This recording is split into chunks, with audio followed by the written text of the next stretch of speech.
Hello, this is Dan Pearson in Chicago with another garden update. I hope you'll have a chance to have a minute and walk with me in my garden here in Chicago's North Side. I'm hoping that the people who eventually move into my house, we are going to put the house on the market in the next few months, will be able to appreciate all the plantings. Here along the fence, we have a lot of mint, which makes wonderful tea. It's not a very wide patch of ground, so the mint, it can do anything it wants here. It fills in and provides us with lovely, sweet mint tea. Oh, I've started to see a lot of red berries on the currants. Eventually, I'll be eating them. I started trimming back the Virginia creeper on the neighbor's garage. Back here we have the Dossier dogwood, which is already bloomed and is starting to make some wonderful little berries that the robins will love. Let's take a look at the vegetable garden.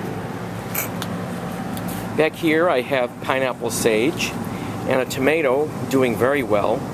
This is the largest that our lovage has ever grown. It's almost to the top of the garage. Lovage is a wonderful herb.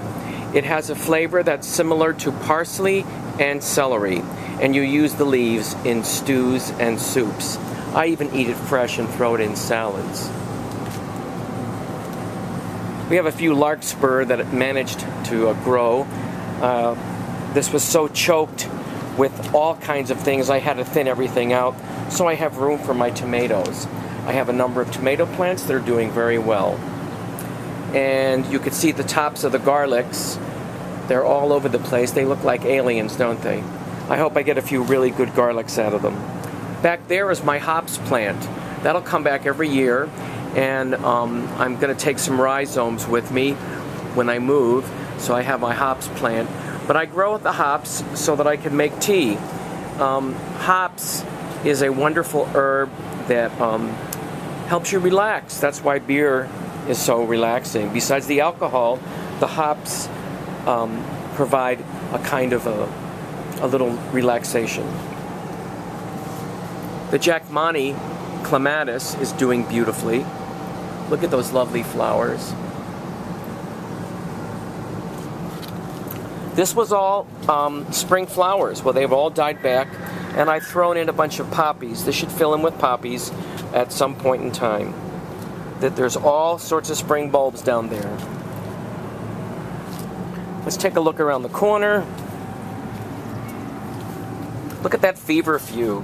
Feverfew is an herb that's very bitter, but it's very good for helping headaches and headaches mostly, and fevers. Feverfew, headaches. I've used it many, many times when I've had headaches or sinus infections. Get some nice roses. They're blooming beautifully. My garden is going to look a little bit overgrown right now. I haven't had time to get in there and thin things like I usually do. There's a lot going on. I had cut back this sweet autumn clematis to the ground, and look at it. This will bloom in the fall. It will be a big ball of white. And you can leave the vines out during the winter, but come spring, I cut it down to the ground. Otherwise, it would just take over. You can see that there's a lot of lilies that are growing, and I don't know what's going on, but plants that usually don't bloom or even start to bud until July and August are now blooming right now, or will be blooming. Look at this. This doesn't usually happen till the end of July. These incredibly big trumpet lilies, and these calla lilies, they're beautiful. They're actually really early too. Look at down here. Look at these. These are black-eyed Susans. They're never this big in mid-June. And look at them. They'll be blooming by the end of the month. That's crazy. Here's a Dossier dogwood that was planted by the robins, and I'm going to be cutting it back a little bit. Of course, our cherry tree got attacked by something, and most of it's gone. I predict that that part will probably not make it till next year, and I'll probably, if I'm still here, I'll cut it back and make a bird feeder out of it. And then there's, at the bottom, there's a bunch of other side shoots I might let grow. Right now I have to cut them back. You can see here, I've got marigolds and basil and my daylilies, which are way early, are starting to bud and bloom. Way early. Look at them. That's usually not till the end of July, or even maybe mid-July, but they're like way early.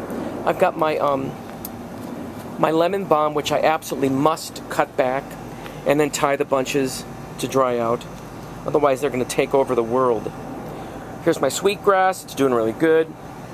The roses are doing lovely this year. They didn't do hardly anything last year. They're doing lovely. We got so many lilies that are coming up. Even the old-fashioned garden phlox, which normally does not bloom until much later, looks like it's going to be blooming in another couple weeks. Here's the flower box, looking good. All those cute little pansies mixed in with marigolds that have already started blooming. Crazy. The rosemary is absolutely loving it outside. I better make some rosemary baked potatoes soon. Yes, there's garlic everywhere. I planted it everywhere to keep the squirrels away. And that and that and Buddy are doing a good job keeping the squirrels out of the yard. Well, that's about it. We'll end with my pineapple. This is how things look right about now. It's the June 21st, one day after our wedding anniversary, and we're feeling pretty good. We got a big storm coming. I don't know what's going to happen, but it'll be fine. You take care, and I hope you have a wonderful week and have a wonderful weekend whenever you happen to come to this video. Take care. Thanks for watching and thanks for visiting. Bye-bye.